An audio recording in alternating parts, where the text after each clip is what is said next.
All right, and now here's Hawaii correspondent Alfred Asenas on the latest on the COVID-19 crisis in some parts of the Pacific region. Alfred. So Leon Guerrero is showing positive signs of a steady recovery from COVID-19 that she has been fighting off for almost a week now. But she still has that heavy burden as Guam's governor to deliver the not-so-good news about the latest surge of cases in the West Pacific Territory. Tonight, the Department of Public Health and Social Services will confirm 105 new cases of COVID-19. This, by far, represents the largest number of confirmed cases in a day since the start of this pandemic. 28% of our total confirmed cases were recorded these past couple of weeks alone.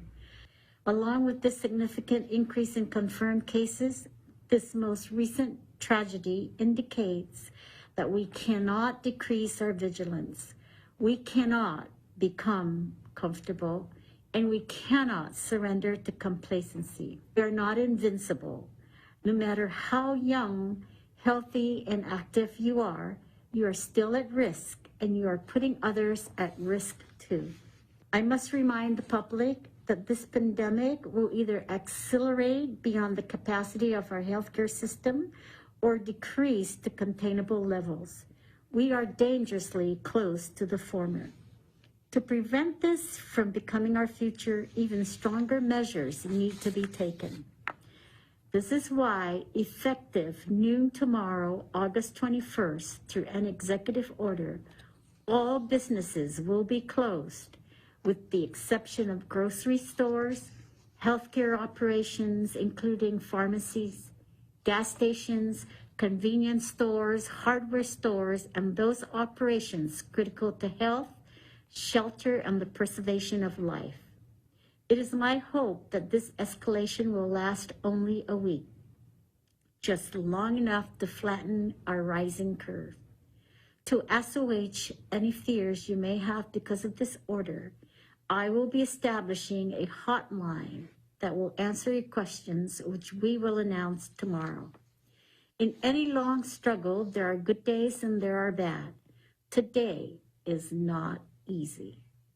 While there may be a vocal minority advocating against these measures, I know the people of Guam are not prepared to even greater risk. Based on what we know about COVID-19, to prevent the collapse of our healthcare system, we need to take drastic steps, and we need to take them immediately. I know this is extremely difficult, but the good of all depends on the sacrifices of many. Meanwhile, here on the island of Oahu, Honolulu Mayor Kirk Caldwell expressed some optimism given the latest numbers of COVID-19 cases, though they're still in triple digits, are actually trending downward in the past week. In fact, he tweeted, "We're glad to see that the exponential growth in case numbers seems to have tapered off, but we've had over 1,000 new cases of COVID-19 this week. People can spread the virus before they even know they have it. So the only sure way to slow it down is to avoid gathering." And to recall, earlier this week, the governor has approved the recommendation by Mayor Caldwell to restrict all gatherings to no more than 5 people for the next 28 days, whether indoor or outdoor. That includes parties no larger than 5 people, face covering required in malls, no groups larger than 5 at restaurants, which are still open, by the way, and no social gatherings at business establishments, just to name a few.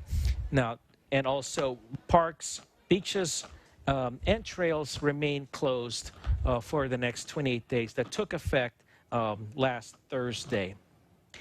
And to cap off this week here in the Pacific, a sign of hope of just how people across the board are striving to achieve going back to normal. Here's a picture of the latest from RIMPAC 2020, the Rim of the Pacific exercise off the waters in these islands.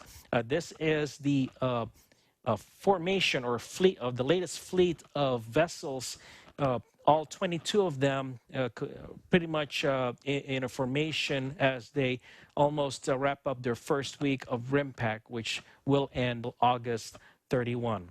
And just to demonstrate that people across the board are trying to work together even in these unprecedented challenges. Reporting from Honolulu, Hawaii, I'm Alfred Asenas, Eagle News. We live in interesting times. Back to you.